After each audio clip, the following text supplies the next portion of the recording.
Hello, everybody. Welcome to Geeksvana Live. I hope you are all very well on this pre-weekend evening. Thank you for coming back and joining us again. We've gone from not streaming for a couple of weeks to suddenly being on air all the time. So I do appreciate you all coming along and being here. Just checking my levels are okay. Yeah.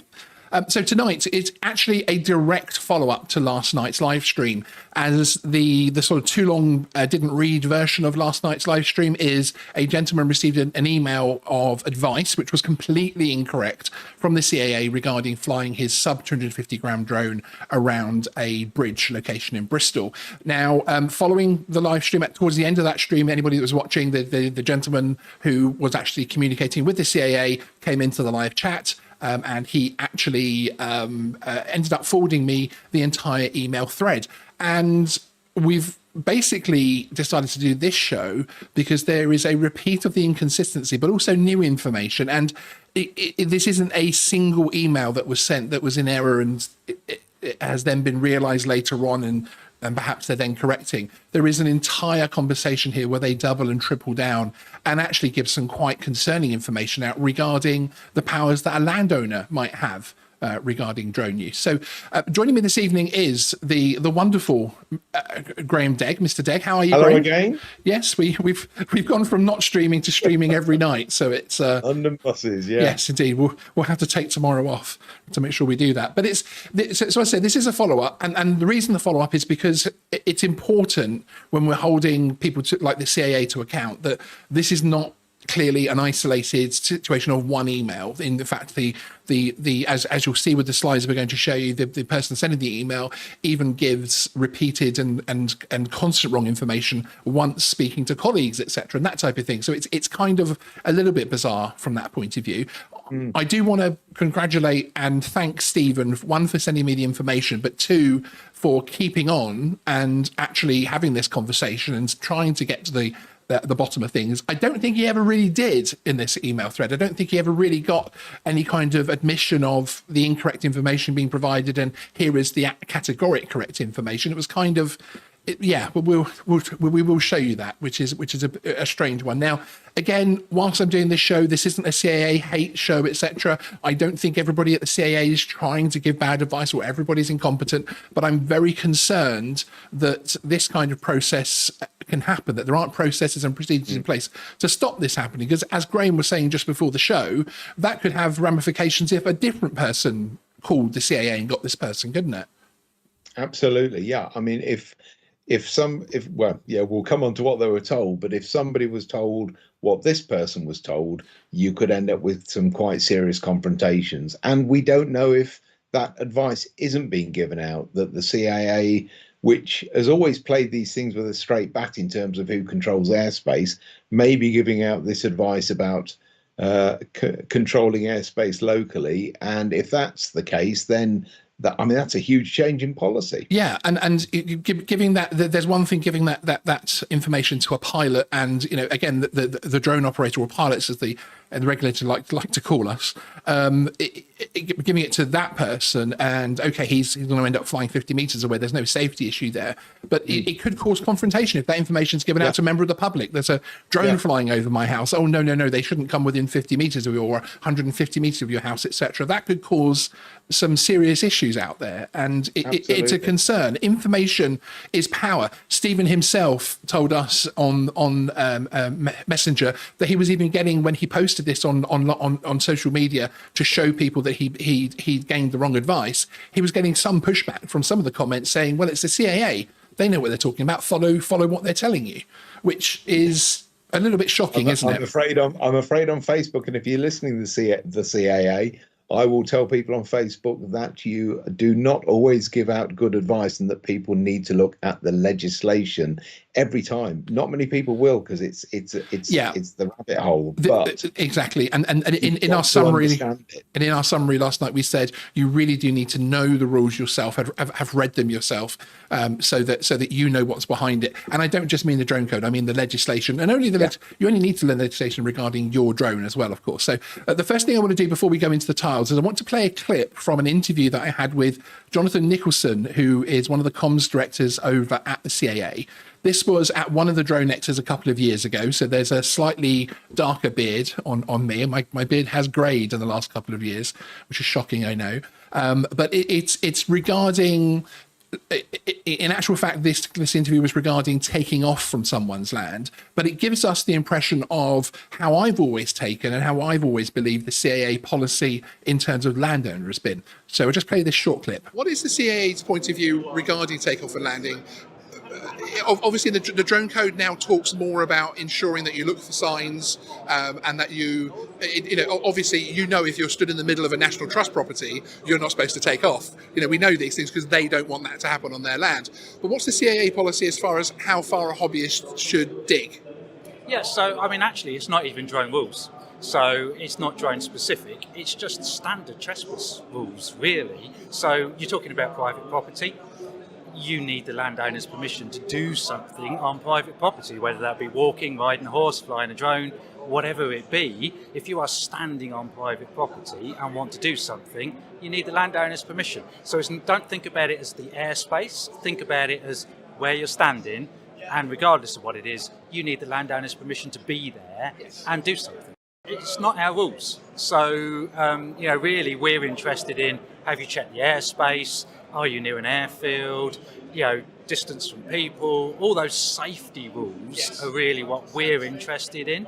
I mean, personally, myself, I would probably feel uncomfortable without knowing exactly what's going on with that land that I'm flying on. I'm a bit of a kind of safety bod, if you like. So I would want to check, but ultimately it comes down to the decision made by that person flying that drone. And that's the same for everything in aviation.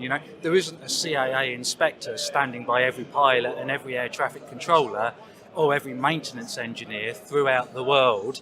It's based on that individual's decision, having known the rules and then making a decision about safety. But in this case, it's not about safety. Yes. It's about land and trespass and that kind of stuff. So it's not really our rules. I think that's pretty clear, isn't it? And that's how I've always taken land issues to be. It's mentioned in the drone code to look for things like bylaw signs and that type of thing. But in this case, we're not even talking about taking off from the bridge itself, etc. We're talking about flying around the bridge. So, and I think that's an important differential to point out. But that's how I've always understood. Certainly, the legislation and the CAP documents, etc. That's how I've always taken it. How about yourself?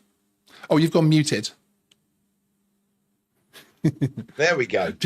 Wouldn't believe I work for a broadcast manufacturer, would you? Yeah, Jonathan makes a point towards the end that there isn't a CAA guy standing by next to you to make the decision on whether or not it's safe to fly. Yeah. And yet, during this email, the person writing the email has made that decision about this location at the time the guy's going to fly. I don't think he even knows when he's going to fly. That's right. There's a lot of assumptions in here. And again, I make mistakes. I've made mistakes on this channel, especially early on. I made a couple of famous ones. But you try to have processes in place, and I now have processes in place to make sure those errors don't happen again. Yep. And from an airspace regulator, I would expect something like their general inquiries team to be able to handle these things properly. Just so we're all aware in terms of the location, this is it here. I thought we always talk about the Clifton Suspension Bridge in the show last night as well, and I wanted to give a bit of optics in terms of what it actually looks like. And if I bring this street little thing down here, let's see if this works. Here you can see what the bridge looks like. So a narrow walkway each side.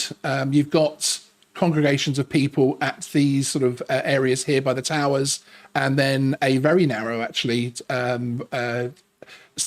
dual single carriageway road going across the top of it, and obviously lots of safety things in place in terms of stopping people from jumping. I mean, that's the only way of putting it, isn't it?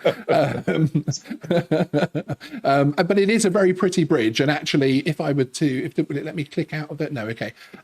It's a very pretty bridge, and it's one that I can see why people would want to fly with their drone. Basically, it's a very scenic. You can see here in in the top part here, which actually you can't see on screen, which is there we go.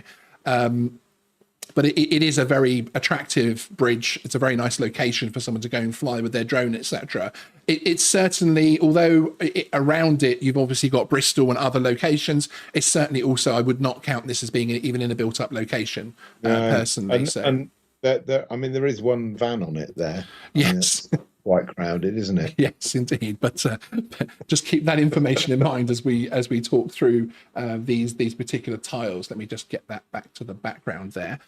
So we're going to run through the tiles of the email and just explain briefly what's actually going on and just point out areas of concern in terms of why this has got us so concerned. So first of all, here we have the first email that's gone to the CAA asking, basically querying the fact that Clifton Suspension Bridge, their website states that there's a 50-meter no-fly zone around the bridge, and that he does not see the restriction stated anywhere else in terms of drone assist or anywhere else. Is this restriction correct? So the email that comes back is fairly categoric. Yes, this is correct, as set out in section 4 of the Drone and Model Aircraft Code. Now, there is no differential in terms of there's no clarification at that point where they've asked in terms of what size drone are you flying or anything else like that, which would have been useful, of course, because when we go to section 4, yes, it does indeed say about the 50 meters, do not fly closer than 50 meters. However, it does quite clearly here show that there is a differential in terms of drones and model aircraft below 250 grams. That if you're flying a drone or model aircraft below 250, you can fly closer than 50 meters and you can fly over them. You still can't fly over crowds. There's also, just below that, the confirmation that under 500 grams, you can fly closer than 550 meters. So there are at least 2 circumstances in the open category where you can fly closer and you know, even over people with a sub 250. But again, they haven't sought to clarify that whatsoever, or perhaps said, yes, that's correct for drones over 250, but under 250, not. Now, again, what they're stating is technically correct, so I'm not going to give them too much of a hard time for that. He did then go back and clarify even for drones under 250. Very, you cannot get much more of a simple question than this, can you? No. Even for drones 250, very simple. It's the point I made on my LinkedIn post, is that this is probably the simplest question for a regulator to answer. Exactly. And the response was, a drone weighing less than 250 grams can fly closer to 50 meters, but only if everyone involved in the activity are aware. Therefore, if there are people on the bridge who are not aware of the drone, then it cannot fly within 50 meters. This is completely incorrect. This advice offered by, it's crazy. Yeah. This is the sort of thing you find from somebody on Facebook in a hobby group who's just done but misunderstood the DMARA's flyer ID test, and they're full of confidence in their knowledge. It's incredible. They've picked up on something to do with involved people and uninvolved people, and it's strange. It's strange. The sub 250 side of things, for anybody that knows anything about drones, is probably the most well-known rules, aren't they? Really, in terms of the UK drone rules, they're probably the most known because most people fly drones in the sub 250, certainly in the open category. So it isn't something that's particularly complex. But for that to be coming back again at the top, official, public, this email and any files transmitted have been cleared for unrestricted distribution. That's just as well, isn't it? Yeah, which is, have they now? And what is the process for you to be able to put that official stamp on there? I wonder. So again, Stephen then replies with, "I thought you are aware to fly over people under 250. People involved applies to crowds." Again, technically no, but actually for sub 250, he's correct as well. You wouldn't ask every person you fly over with a sub 250 gram drone. No, you wouldn't. That would pretty much kill that part of the hobby. No, at this point, I think whoever was answering the questions from the CAA should have been scratching their head and thinking, right, okay, I'm out of my depth. I'm either out of my depth, or we need to lay out very simply, point by point, what you can and can't do. Yes. And that's what should have come back at this point, because it was starting to go off in various directions. We're now talking about crowds, and I think that comes in later. So let's Yeah, let's see how it develops. Let's see if they do that. Indeed. Well, the answer that comes back is then they then start to focus on crowds, which obviously Section 5 does state, quite rightly, no drone, no size of drone can happen. And he does says correct on crowds, but there are no crowds on the bridge. I've spoken to a CAA representative at a photography show, and he agrees with me. A 249-gram drone is allowed to fly over the Clifton Suspension Bridge. And then again, trebling down. Back, so we're not just doubling down here, people. We are not just doubling down. We get to the treble down status here. And again, public official, this has been cleared for unrestricted distribution. Stephen, you are not allowed to fly within 50 meters of cars or uninvolved people. Regards, the CAA. Not even a person's name, of course. This is regards the General Inquiries Team, External Information Services, CAA. This should be correct information. And three times they have doubled down with the incorrect info. Yeah. It's bizarre, isn't it? Very, very strange. Very strange. So up next, he does actually then send an email with a screenshot from the drone code with it circled, basically saying you can under the section 4, the bit that I've just shown you. And then he follows up saying, I'm waiting for clarity as where you state I cannot do this. Please show me in the drone code. The extract from my last email shows your drone code states I can fly over people. When I read that, got to this stage, I must admit, if I knew where he lived, Stephen, I'd come and propose to you.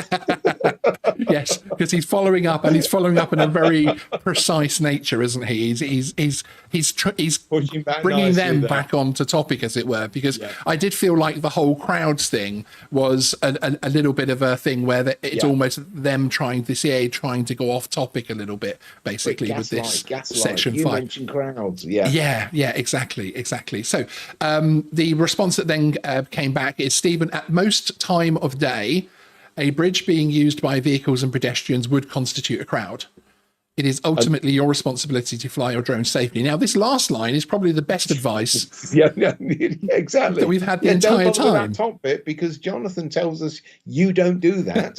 You do not tell people whether it's safe to fly. Well, it's interesting. It's interesting. So this is pretty much, so far, they've given pretty specific advice regarding this flight over Clifton Bridge. But it's interesting. Bear that in mind for the conversation that's coming up. So the response that comes back is, yes, of course, a drone should be flown safely. I've never said anything otherwise. I've never mentioned people or what time of day. Exactly. My original question is, am I allowed to fly over the bridge? And Clifton's rule of no flying up to 50 meters is incorrect for drones under 250. People on the bridge is then an operator's judgment of a crowd and whether a drone should fly within 50 meters. Almost precisely from the CAA interview that we played out. Yeah, that's almost precisely. Top marks. These are the rules. And Stephen, I know you run a business with drones as well. I would be happy for you to fly on any kind of job that I was working on or recommend you to a client, because you really do understand the rules and you really do understand where that safety benchmark is for drone operators. I mean, that not only that, but he's come back to me and soon he might be my wife. Yeah, indeed. Oh, excellent. Anytime, Graham, he said in the chat, actually, yes. There you go. We might have our first Geeksvana wedding.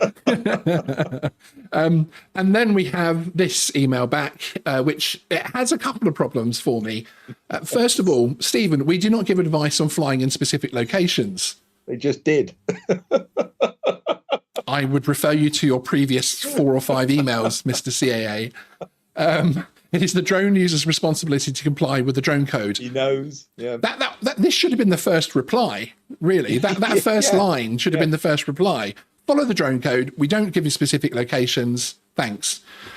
If now this is the part that has borne tonight's title and is something which is even more concerning, because not only are we getting things wrong in terms of the uninvolved people and separation distances, it then states, if Clifton Suspension Bridge is advising drone users not to fly within 50 meters of the bridge, then our view is that advice should be respected. What do you think about that, Graham? I think they should have absolutely no opinion on that advice.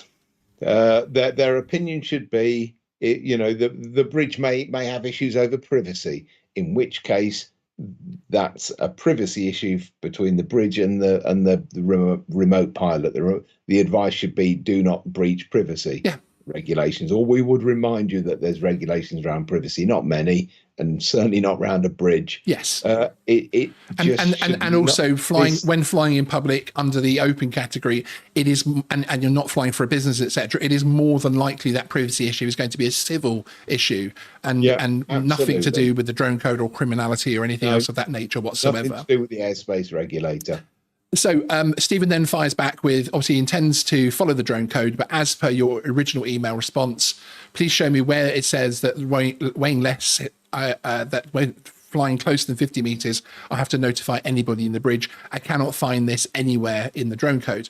Also speaking to a member of the CAA at the seminar yesterday, said it's fine to fly it. Contradicting information is not great from the CAA.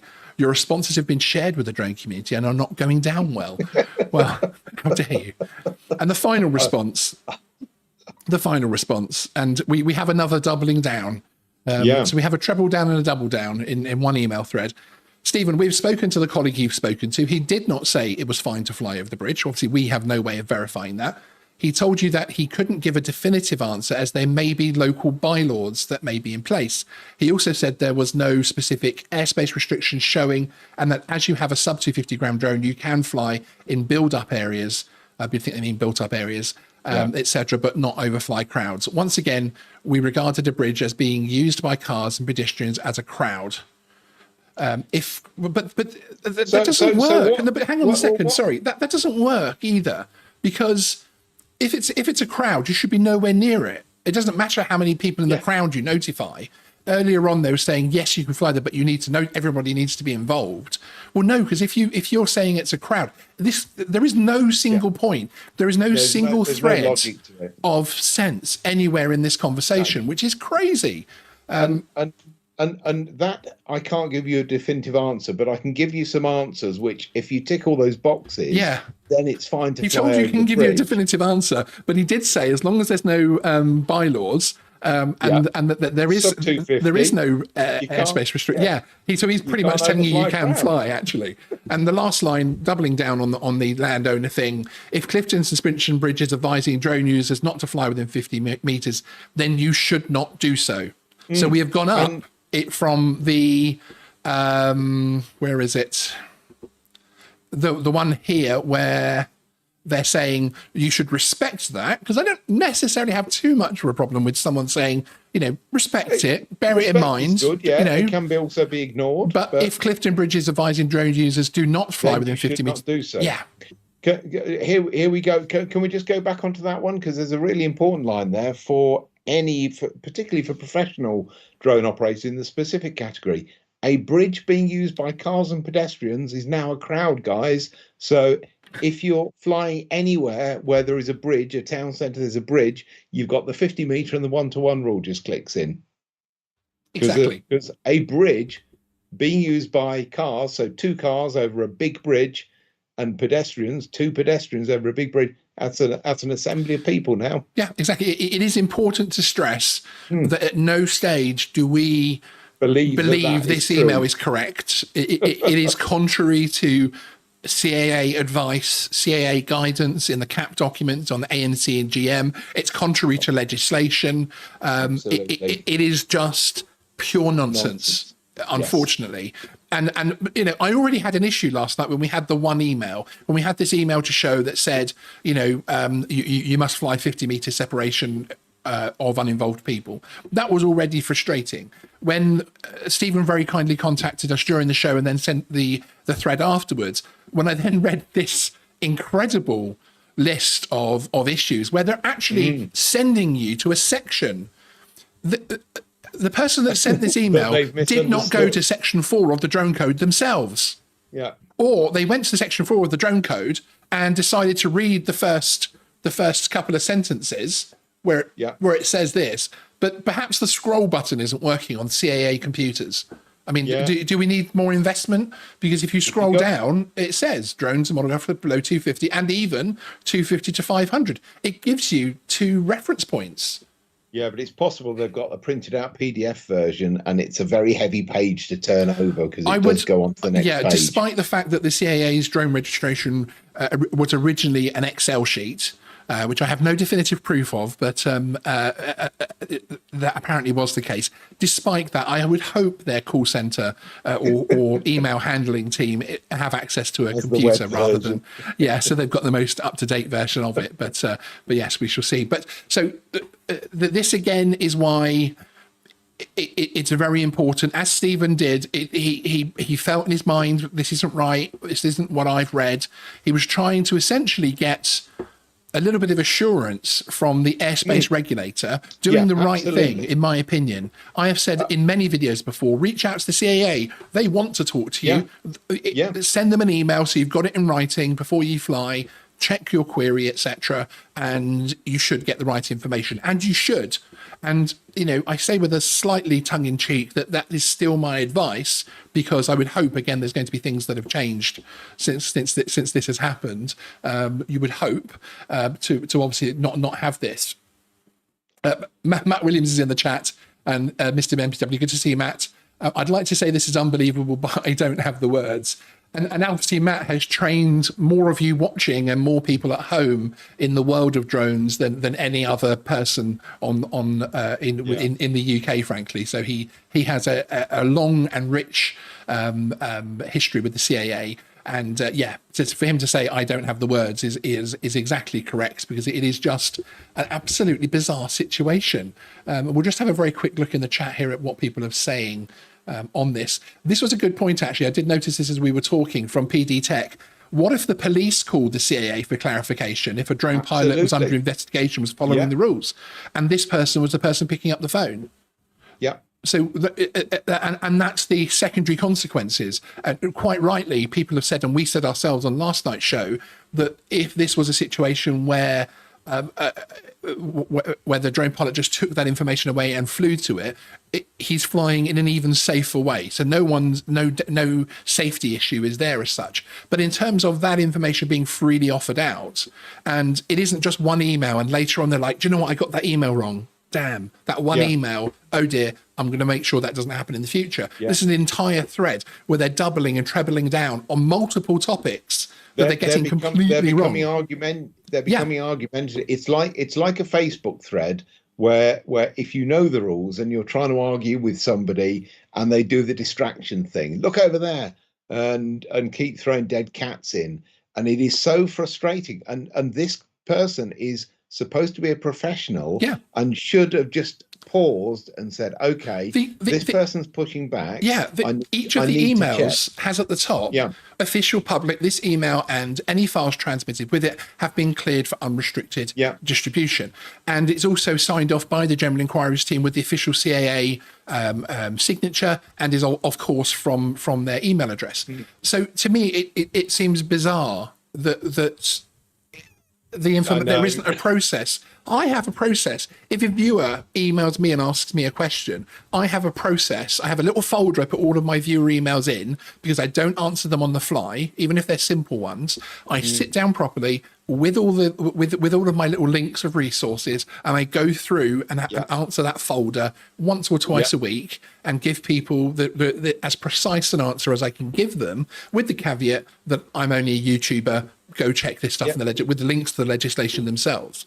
So I have a process in place as a YouTuber to ensure that I pass the right information on to someone via email. Why on earth doesn't the CAA? It's crazy. I will be seen on a lunchtime wandering around Marlow with my nose in my phone, trying to get Cap 1789A up to find the UAS.open.0 whilst on the phone to me.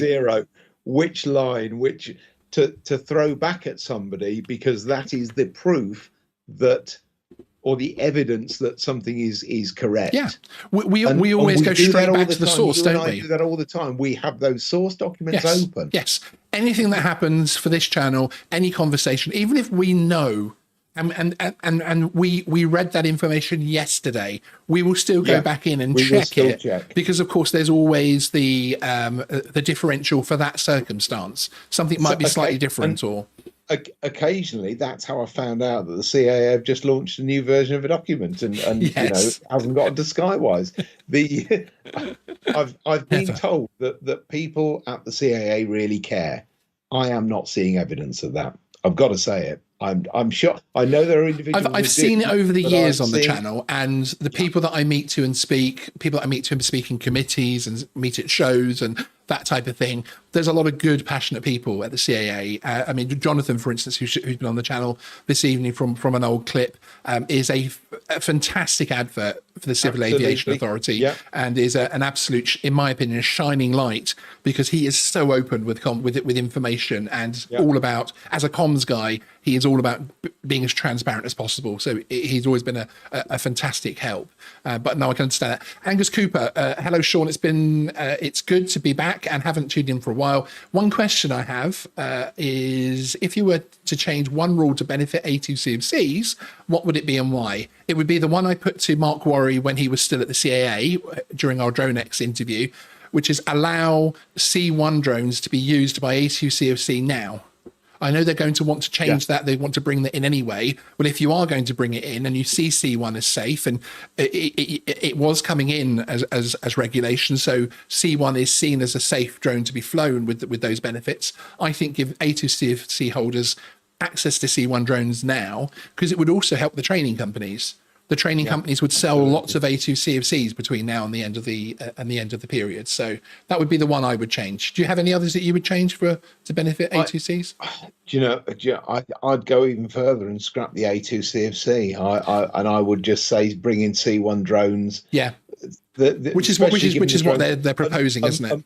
And put the weight up of C1 drones by 50 grams to 949. I think that will get you a good old choice. So yeah. Indeed. Having a quick look at what else it's saying here. Dopey Tree said this is exactly why they've bleeped it all. It's too complicated for councils, etc., to understand. The fact that someone at the CAA doesn't understand too is the icing on the cake, and that's the problem, isn't it? It's also the confidence that we're expected to have in the airspace regulator as well. And I have a big problem with this from the point of view that we're talking about an area of law where if we do something wrong, if that pilot had flown incorrectly at that location, he couldn't say, do you know what, I got that wrong, I'm sorry. Yeah. Okay, enforcement isn't that harsh in the UK at the moment. They really do go after the idiots at the moment, and people making honest mistakes will get words of advice and will get spoken to by most police forces. But you know, I don't have a nameless email account to hide behind in terms of accountability, and the very people that are actually supposed to be there to make the airspace safer and to provide clear information, general inquiries team, it just shouldn't happen, basically, in my opinion. And the rules used to be pretty straightforward. You know, you needed a puff coat for a start to fly in a congested area, and it was there weren't a variety of people with a variety of weights of drone who could, if they had the right competence, fly in a council controlled area. And it's that council controlled area because that thing of how does a council understand the rules? Well, you know, we're hobby flyers and we're going to the CAA for clarification. How the hell does a council who just have to do this as a chore actually find their way around? We've got a video coming up on this, but I'm a member of the National Police Chiefs Council Counter Drone Independent Advisory Group. Have I got that right? Yeah. And that's a committee of industry stakeholders and the police, and we get together and try and advise on policy and that type of thing, but also try and solve some problems. And we've just produced a local government advice document that does exactly that from the police point of view. And it's from the point of view of trying to make sure that drones aren't included on PSPOs unfairly, that they don't try and put unfair policies in place and that type of thing, and that they understand what the law is and also understand what the enforcement side of things is. So don't expect the police just to come and enforce a straight council policy type thing, you know, and actually, you know, where the resources and the help is. River Mersey saying, being fair to the CAA, specifically Clifton Bridge, says pedestrians would struggle to get out of the way. Yeah, and at no point does this chap say, he says, I'm going to fly safely. They don't know the time of day. There might be nobody on the bridge when he flies. But also, he's not necessarily talking about flying over the bridge, because, of course, that's not going to get you the best shot. But he's certainly going to want to come within the 50 metres, which is what Clifton's website are saying, and the CAA backed them up. So, yeah, I agree with that. But that does, for me, come under the whole thing of, and as Jonathan said in the interview, the operator, the drone pilot, making their own assessment and deciding if it's safe and living and dying by that, basically, essentially. Yeah, absolutely. I mean, it's no harder to move out of the way on a bridge than it is on a pavement when there's a road next to it. Yeah. In many ways. Yeah. So I had to just, Jason says, police would ask drone pilots not to fly around police stations, but I'm pretty sure all auditors would wave 2 fingers at that one. Yes. Jamie says, I sent an email to them about clarification of what constitutes a crowd, as residential, industrial, commercial and recreational all fall into that category, according to the ANO Schedule 1, still waiting. It's interesting, actually, and not just in the open category, Jamie, but in the specific category. This is, what's a crowd, what is a group of people that can't move out of the way, etc., that type of thing. It's something that's always been there as a question, but it does, I think the legislation is open enough that it does become almost, it's assessed if there's a problem. There's obvious ones. If you're flying over a town centre that has a large crowd of people shopping below you, then obviously I would say that's a crowd and that type of thing. And I do feel the can people get out of the way thing is a good level. So good guide. Yeah, even if I'm flying over a park and there's a group of 10 people sat down having a picnic, I'm not going to fly over them because they can't get out of the way quickly. I'm going to choose to fly around them. But that's just me personally. Dan the Drone Man, good to see you, Dan. These responses from the CAA remind me of several discussions I've had with hobby flyers who, as Graham has said, completely misrepresent the information and double down instead of just saying oops. And that's the thing, isn't it? And that's what I would say I would want to expect from in this situation, is that the CAA would just say, not hold their hands up, but there were 2 lines in 2 separate emails from the CAA in this thread that if they just put those through, it would have been the right advice. We don't give specific advice. You can fly over people with sub 250, but not over crowds, and make sure you follow the drone code at all times. Yeah. That's it. It doesn't matter what somebody prints. I could print on a website, don't come within 100 meters of my house. So there you go, CAA. Should now all drone operators now respect the fact that I say you shouldn't fly within 100 meters of my house? It's bedlam down my road because I put some signs up earlier and there's nobody can get home. Have you said no cars within 50 meters of your house? I just don't like them. Brilliant. Yeah, exactly. John Coopy saying this is like a Facebook thread about regs with so-called experts giving wild information, except this is horrifying since it's the official people. It's the regulator. It is crazy. It is something which I think is we need to hear back in terms of how the process is going to be changed. I hope they do reach out. We've got the press inquiry outstanding with them, and they are generally pretty good at coming back once they have information. So I'm hoping they'll come back and just say, hey, this is the situation. This is what we're going to do in the future to make sure this doesn't happen. Because I don't expect everybody to know everything. I don't expect the general inquiries team to know if somebody writes in and says, I flew to Malaga this weekend and I had this experience. What should I do? I don't expect them to be able to email back and just kind of guess. I think that's under ABTA. I'm not sure. Perhaps you could, there's this compensation. I would expect them to go and look it up and be confident. This is a system failure on a par with we don't check documents before we send them out. And what they need to do is correct that system. Yes, this harks back to an interview with Mark Worry when he was with the CAA as a senior member of the RPAS team, and we queried in an interview at DroneX with him why there are errors in CAP documents, sometimes entire paragraphs that just don't make sense and also contradicts the paragraph above and that type of thing. Those things have all been fixed, but why were they published like that? And he confirmed that they don't have anybody employed to proofread these documents. There's no process for it, no. Which is crazy, absolutely crazy. But there we go. Okay, so I wanted to follow up because this was new information, important information in terms of yesterday's story. It's scary because within those two stories, we have an official CAA account giving out information that sub 250 can't fly over people or within 50 meters, and that we should now start listening to landowners. Again, yes. I want to clarify there has been no change in legislation. Is nonsense. Correct. There's been no change in CAP documents, AMC or GM, so continue flying as you were. But this is an even bigger reason, an even clearer reason why you should get to know the legislation for your specific drone, so it's not too heavy going, and so that you know exactly where you can and can't fly. It's a little bit like, for instance, we have a video on the channel regarding councils and also regarding line of sight. And those two videos talk about my traffic light system, which is green, which is the CAA advice, and the AMC, you're 100%, if you fly, seeing the orientation of your drone, you're within CAA advice and you're presumed to be legal. The amber traffic light is the legislation that you can still control the aircraft and see the airspace around it to avoid collisions in the air and on the ground.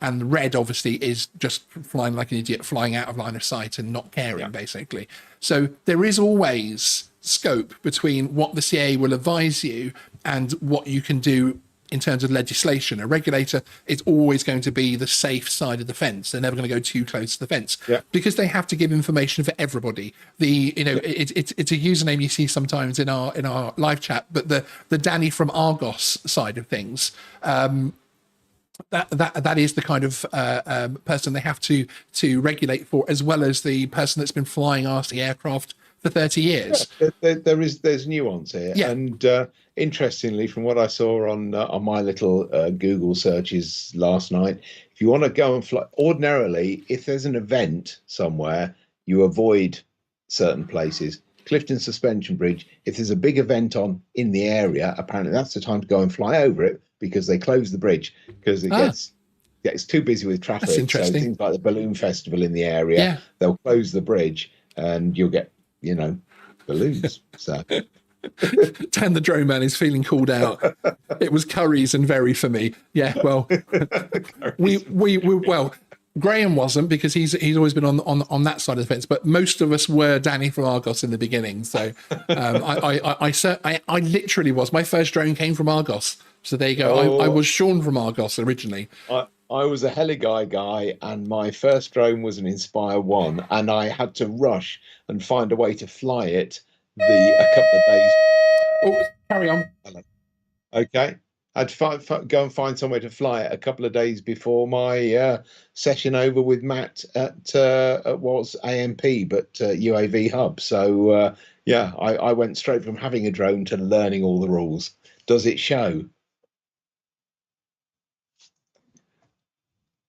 Oh, lost you now. Sorry about that. We had the fire alarm test went off. So turn your cat off. Yeah, that's it.